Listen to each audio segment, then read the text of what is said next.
So I'd like to now introduce Combating Data Fabrication with Dr. Paula Robeson and Lisa Bogart.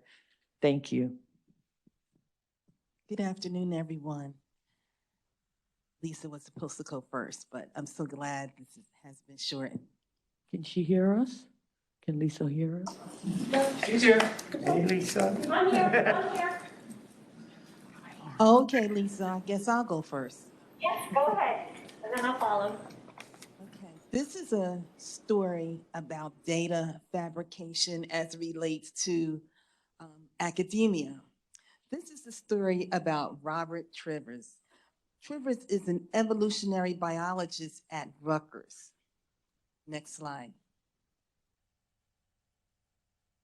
He has a publishing reputation, and he is the author of several pioneering papers in the 1970s. He advanced an influential theory of reciprocal altruism in which people behave unselfishly and hope and expect that they will later be rewarded for their good deeds. He published pioneering research on the analyzation of human sexuality in terms of the investments that mothers and fathers make in child rearing. He also has published research in adaptive evolutionary strategy, facultative sex ratio determination, parent-offspring conflict, and intragenomic conflict. Steven Pinker, a Harvard psychologist, states that described Robert Trivers' early research and Robert Trivers as one of the most historic and important biologists of all times for biology and social sciences. Next slide, please. And that is Robert Trivers. He is currently at Rutgers University, New Brunswick. So in the 1990s, studies showing that birds and insects tend to seek mates with symmetrical features were really, really popular. So biologists had been interested in the possibility that physical symmetry in humans is subject to sexual selection and is correlated with health. Next slide. So in 1996, Trivers began a long-term study of asymmetry in Jamaican children. He measured the degree in which elbow width or finger length differed between the right side and the left side and worked to correlate it with fitness traits, such as running ability. He had 6 research assistants. His research assistants measured the condyle, which is depression on each side of the knee from side to side. So in 2004, next slide, please. In 2004, Trivers and Cronk went back to Jamaica and began to study symmetry in relationship to dancing in Jamaican youngsters. So one thing jumped out in the data. When they were measuring the elbows, the fingers, and the knees, the data about the knees was consistent that when each knee was symmetrical in the dancing, he had that the students rated those particular dancers as very good dancers.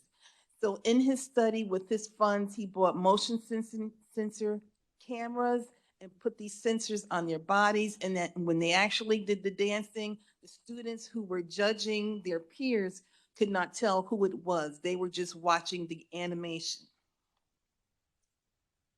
Steven Pinker, the Harvard psychologist, said that this was a journalist's lark and it was just for sensation and just attention grabbing.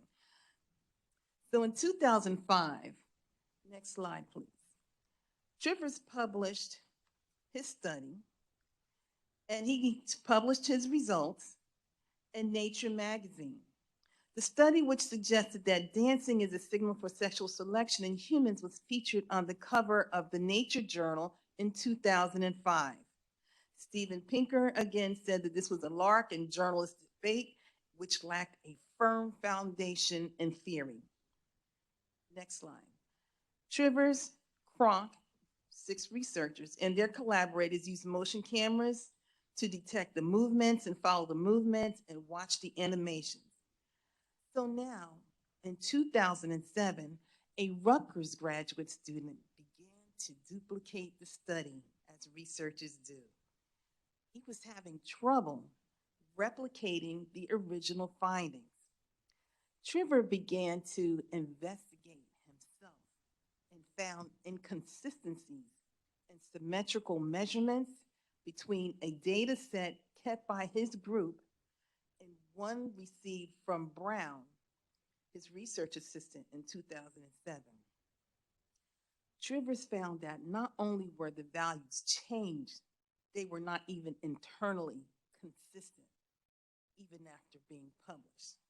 Next slide. So what happened was, Trivers sought to retract the paper, but found the editors at Nature magazine, the Journal of Nature, reluctant to do so. He began to suspect that the data had been faked by one of his co-authors, William Brown. Brown was a postdoctoral student at the time. While he was seeking a retraction, in which the Journal of Nature was reluctant to do so, Trivers self-published a small book detailing what he saw as evidence of data fabrication in response to the situation.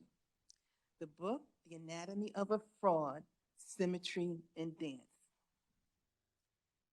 To add insult to injury, in 2009, Nature published a story revealing that Trivers had been banned from campus following a verbal altercation with Kronk, another researcher on that campus, one on the team.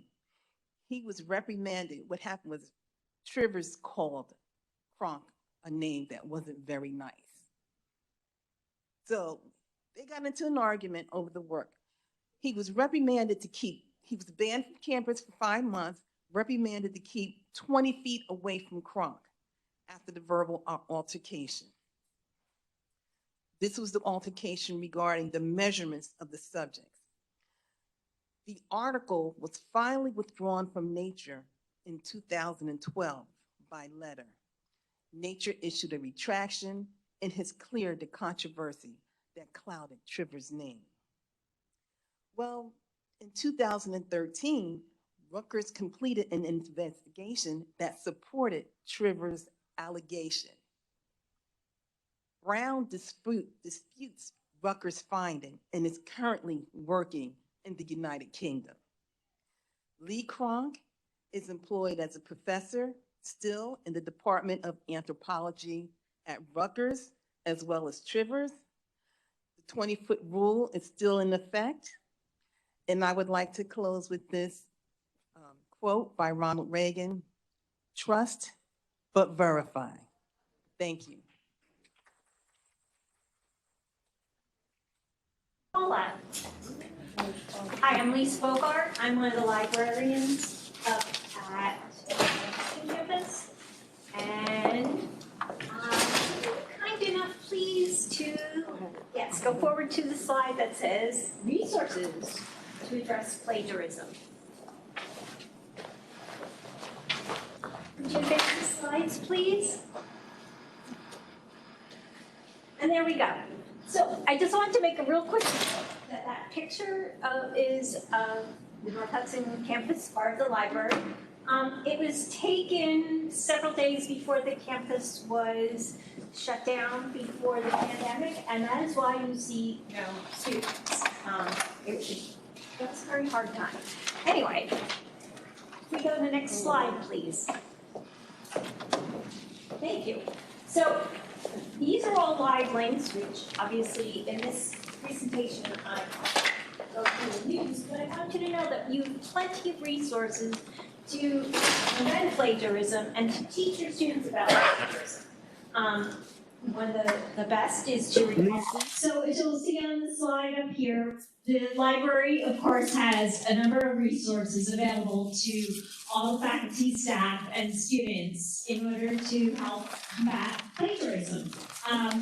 The first one is probably the most important, which is the post-library instruction for your classes. If you go to our library website and under faculty and staff on the front page, you will see that you click on the faculty and staff resources and fill out a form, and we are quite happy to come to you in person or virtually to discuss about whatever you need us to discuss, including ways in which to combat plagiarism and in manners that students will understand. We have APA and MLA workshops regularly. I know because I'm doing them, so there's at least 2 this fall. MLA has been updated, so I don't know if professors are using the updated MLA this year, but if they are, I will be presenting that information. Use resources provided by HCCC. So we have the academic support, which is a tutoring center. Wonderful resource for the students. They can schedule, I believe, virtual sessions still, and of course they can go in person on both campuses. Next, we have a tool called Grammarly that is available through the IT department. I have found that invaluable with my own writing because, you know, we all get into bad habits with some of our writing at times. And although Grammarly is not 100% correct either, it's an algorithm, it is still a good resource. And then we also have, I have a link, I can send this to anybody who requests it, how to write a research paper. So there's a number of free plagiarism tools out there, and I'm not going to go through it, but you can see it on the screen. And there's also other resources. If you're having a paper that you're grading and looking at for a class for your student, and you cannot find the correct citation, and you cannot find it through Google Scholar or through, you know, one of our databases, but you're not sure that it's a valid citation, you can go to this site, Crossref, and that's been invaluable to me in finding some missing links or non-missing links, I should say. So there's other resources out there. We also have a slide presentation, and it's been made into a short video about what is academic integrity, and that's really about plagiarism. And in it, I do really put it in terms of students understanding it, that, you know, if they go on the street in New York and purchase what is a Gucci bag for $10, it's obviously not a real Gucci bag. So, you know, it's one of the ways in which I explain about academic integrity and plagiarism. So if we could go to the final slide, I would appreciate it. Okay, so keep going. That was about the PowerPoint that we have available. And this is just the information of how to get a hold of us. So Paula is on 71 Sip Avenue in Gabert Library Building. And thank you, Paula, very much for working with me today. She's the one that asked me to work with her. And I'm up here in North Hudson, and I am always available to help in any way that I possibly can. So thank you very much for your time, and please do not hesitate to reach out to us. We really are here to be partners in educating our students and getting them to be as academically successful as we possibly can. Thanks, have a great day.